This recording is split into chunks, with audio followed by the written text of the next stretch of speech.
प्रधानमंत्री नरेंद्र मोदी और Donald Trump की मुलाकात चल रही है। भारत दुनिया का सबसे बड़ा लोकतांत्रिक देश है। करीब 700 मिलियन वोटर्स, शायद दुनिया की सबसे बड़ी घटना है कि जिन्होंने पिछले दिनों चुनाव का नतीजा दिया। और मैं राष्ट्रपति जी का बहुत आभारी हूँ। उन्होंने टेलीफोन करके मुझे बधाई दी थी। आज फिर एक बार उन्होंने बधाई दी है। भारत और अमेरिका दोनों लोकतांत्रिक मूल्यों को लेकर के चलने वाले देश दुनिया की भलाई के लिए साथ मिलकर के क्या काम कर सकते हैं, किस प्रकार से योगदान दे सकते हैं, हमारे कॉमन वैल्यूज मानव जात के लिए, दुनिया के लिए, प्रगति के लिए किस प्रकार से काम आ सकते हैं। ऐसे अनेक विषयों पर बहुत गहराई से बात होती रहती है।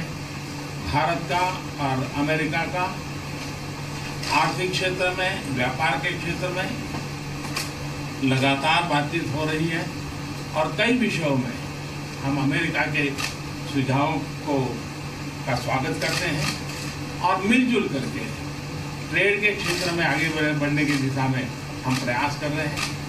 भारतीय समुदाय अमेरिका में भारी मात्रा में इन्वेस्टमेंट भी कर रहा है। भारतीय समुदाय अमेरिका में जिस प्रकार से विकास यात्रा में भागीदार बना है, अमेरिका ने जिस प्रकार से भारतीय समुदाय को आदर, सत्कार और सम्मान दिया है, इसके लिए मैं राष्ट्रपति ट्रंप का, उनके शासन का, प्रशासन का, वहाँ की जनता का हृदय से बहुत बहुत आभार व्यक्त करता हूँ। Thank you. Mr. President, can you clarify your position?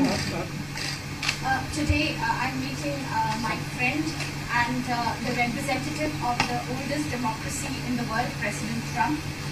It's a very important meeting for me, and whenever we've had the opportunity, we've always met. As you know, India is the largest democracy, and we have our elections recently where 700 million Indian voters chose their government. And President Trump have telephoned me to congratulate me, and again today he has conveyed his congratulations. I'd like to thank him for that. India and the United States are countries which have shared democratic values, and we work for the welfare of the world. And whatever contribution we can make in whichever way, we have these common values. And we work for the progress of humanity, for the world, for continuous progress. We have continuous discussions on these issues. India and the United States, we have been discussing on a continuous basis various economic, trade and commercial relation issues. And on many of these issues, we have welcomed US suggestions.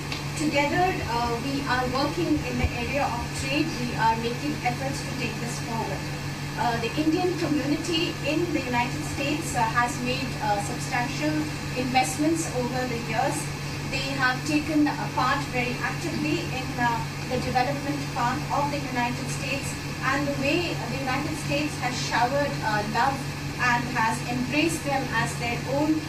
For that, I would like to thank President Trump, his administration, and the people of the United States. Mr. President, can you clarify your position on whether you will mediate on Kashmir, please? Well, we spoke last night about Kashmir, and the Prime Minister really feels he has it under control. I know they speak with Pakistan, and I'm sure that they will be able to do something that will be very good. We spoke about it last night at Baat. Mr. Modi, do you want to add?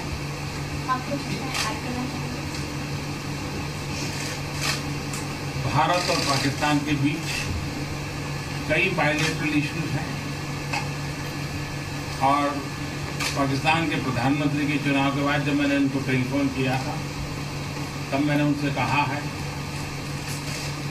कि पाकिस्तान को भी गरीबी के खिलाफ लड़ना है, भारत को भी गरीबी के खिलाफ लड़ना है, पाकिस्तान को भी अशिक्षा के खिलाफ लड़ना है, भारत को भी अशिक्षा के खिलाफ लड़ना है, पाकिस्तान को भी बीमारी के खिलाफ लड़ना है, भारत को भी बीमारी के खिलाफ लड़ना है। हम दोनों देश मिलकर के गरीबी के खिलाफ लड़ें, हमारी असुविधाओं के खिलाफ लड़ें और हम मिलकर के दोनों देश की आवाम की भलाई के लिए काम करें। ये संदेश मैंने पाकिस्तान के प्रधानमंत्री जी को भी लिया है और राष्ट्रपति ट्रंप से भी हमेशा हमारे बायलैटरल संबंधों के संबंध में बात होती रहती है।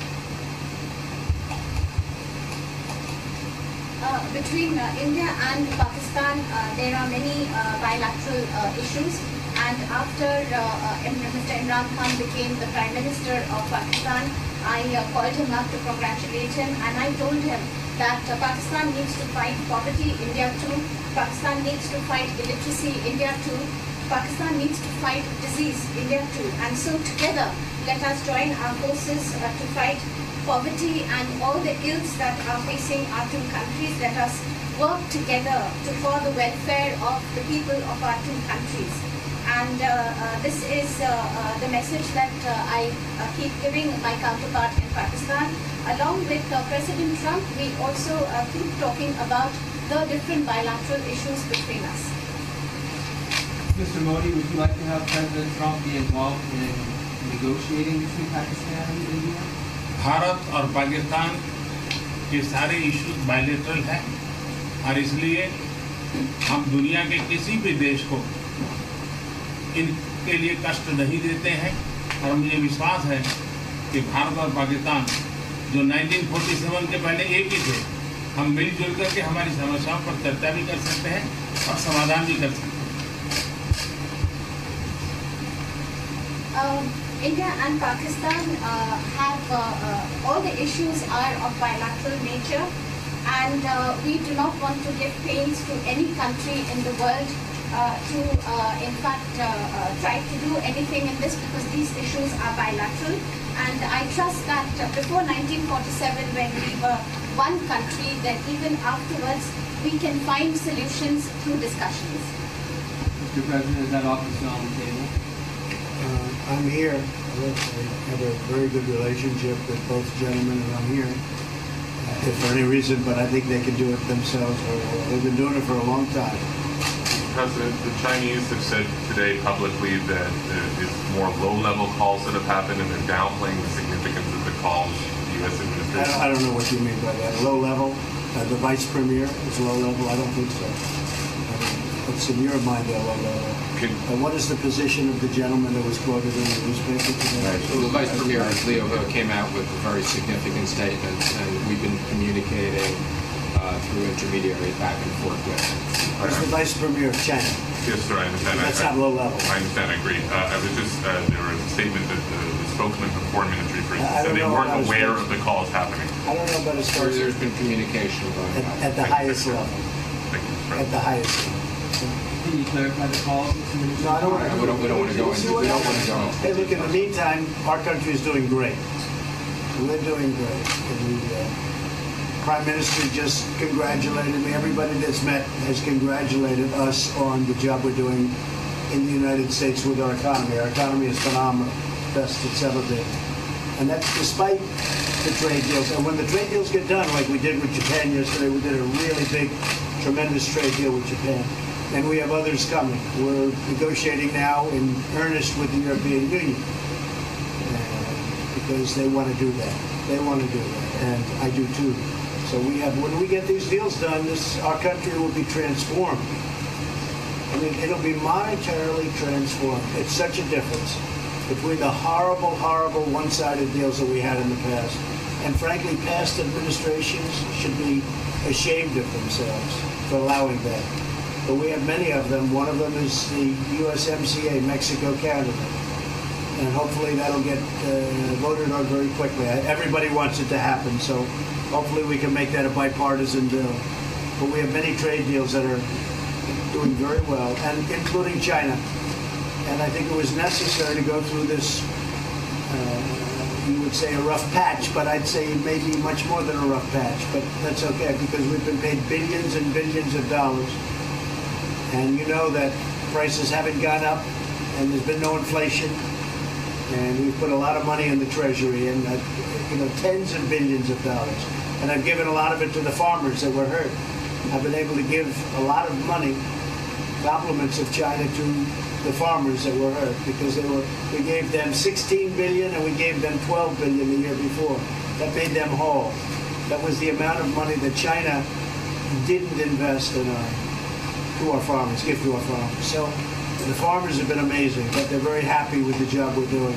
But eventually they're going to be the biggest, or one of the biggest beneficiaries. Okay? Mr. President, did you attend the climate session? Say it? Did you make it to the climate session? Were there any conclusions that you should I'm going to. In fact, it's going to be our next session. So we haven't had it. Do you have a message that you'd like to deliver to? No, I want clean air and clean water.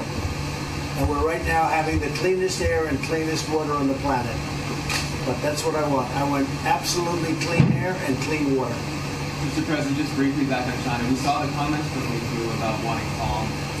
Calm, exactly. Just wondering if you could clarify what you meant about the call. Was that with light hydrogen? I don't want to talk about calls. We've had calls. We've had calls at the highest levels. But I don't want to talk about that. But the Vice Chairman put out a statement last night, that was a statement, and saying that he wants to make a deal and he wants calm. And I think it's a very good word to use, calm. It's not a word that I use that often, but it's a good word to use. And I think it's one of the reasons that's a great country. I mean, they understand. I think that that message also helps with respect to Hong Kong. I really do. I think it makes it easier for Hong Kong to do something. And I think that President Xi will do something with Hong Kong. I really think that message is a good message with respect to what the ultimate outcome is in Hong Kong. Very, very positive message. And we appreciated it. We appreciated it. What else? Anything else? Mr. President, what are your latest thoughts on your threat on pulling out of the WTO? And if you do, can I also ask Mr. President Modi what your response to that in terms of how it affect India's trade strategy? Well, we haven't been happy with the WTO, but now we're winning cases. We won the big Airbus cases, you know, and it's a tremendous case. I mean, it's billions of dollars. That was a very recent victory, and we're winning cases now. We're being treated more fairly now in the WTO, which we appreciate. मुझे लगता है कि हम दोनों को बात करने दीजिए, हम दोनों बात करते रहेंगे, जब जरूरत पड़ेगी आप लोगों को जरूर जानकारी पहुंचाएंगे. He actually speaks very good English. We just don't want to talk.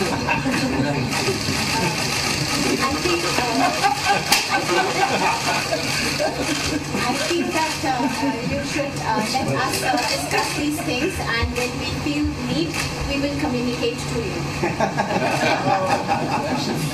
Mr. President, Russia has just recently said they have no intention of asking to be readmitted to the G7. However, no, I wouldn't expect they'd ask, because why would he's a proud man? He's done a real job, and why would he ask? No, it's something we discussed, and it's under discussion. No votes or anything, but I would be inclined to say yes, and so would others, and some probably wouldn't be, but it's just a discussion. No, I would think that he wouldn't do that because he's a proud man. He wouldn't ask, but if something would happen, he would be asked, and I'm sure he would say yes to that. Do you have any indication from them that they would accept? No, I think it was a very good discussion. It was the initial discussion, but it was a very good discussion. But I think it would be appropriate. I think it would be good for Russia. I think it would be good for everybody. I think it would be a positive, but it's just a discussion that we had. It was a very interesting discussion, and very, I think pretty even. I think ultimately people like the idea. Mr. President, what would be your message to the American people in terms of what is your biggest achievement at this G7? Well, we've had a lot of achievements. We have an achievement with Prime Minister Modi because we're doing great trade. We're doing a lot of trade with India. That's an achievement. I think, obviously, the Japan deal is a tremendous achievement because it's one of the biggest trade deals, and it affects directly our farmers. Even the fact that he's taking all of the excess corn that China didn't take, hundreds of millions of dollars worth of corn, and he's buying that. Japan is buying all of that corn at a fair price, and that was great. So that was very important. I also think that unity is very important. We had a very good, despite the newspaper stories, the stories bear no resemblance to what's taking place. You saw me with Chancellor Merkel. You saw me with all of them. The relationship is great. We have 7 nations. In addition to that, we have other nations like India and others that came in. Australia came in, Scott. We have a lot of people came in. And I'll tell you, it's been total unity. What would be the area of most unity, There's been no dissension. There's been no fights or arguments. There's been no anything. I mean, there's been great unity here, and honestly, the papers haven't reported how good it's been. So what would be your most common ground? You know, is it climate change? Is it gender equality? I think we have a lot of things, but I think really the unity, the fact that we're all getting along so well, I think is one of the big takes from this. We really have good relationships, and we're doing a lot about a lot. Okay? Just so we get our reporting right, I'm going to give it one more crack on China. When you were referring earlier to the Buddhist statement, which we all saw, did you mean to say that there was also a call last night, or was there not actually a call last night? There were discussions that went back and forth, and let's just leave it at that. Last night, and before last night. Yes. With China. Last with China, and before last night. Numerous. Look, they want to get something done. I've been saying that for a long reason. And why wouldn't they? They want to get something done. They've lost millions of jobs. Their supply chains are being hurt. And once those supply chains go, you can develop new supply chains. You can't get them back into China. So China is run by really a great leader. I think he's a great leader. He wants to do something. They lost over 3 million jobs in a very short period of time. A lot of companies have left China and they're leaving China. They want to get it done. I knew that. I could have told you that without talking, but we are talking. And would you still like to see U.S. companies leave China? Depends on whether or not we make a deal. If we don't make a deal, I'd like to see them leave China. Absolutely. If we make a deal, I'd like to see them stay there and do a great job. Mr. President, on the Afghanistan peace talks, do you have an updated timeline? Are there any snags? No timeline, whatever it is. We're no rush. I mean, we're there. We're really a peacekeeping force more than anything else, frankly. And said we could win that war in a very short period of time, but I'm not looking to kill 10 million people. Okay? And we are working along with the Taliban, with the government, and other people too. And we'll see what happens. No timeline. Thank you very much. We're going to be doing a news conference in a little while. Just one more thing. If you need one, you need one? I don't think you need one. I mean, I can't imagine any other question. I just want to thank the Prime Minister. He's a great leader right here. Would you allow him to have nuclear weapons? Great election result. Would you allow him to have nuclear weapons, sir? Thank you, Press. Thank you, Press. Would you allow India to have nuclear weapons? Thank you. Thank you, Press. Thank you, Press.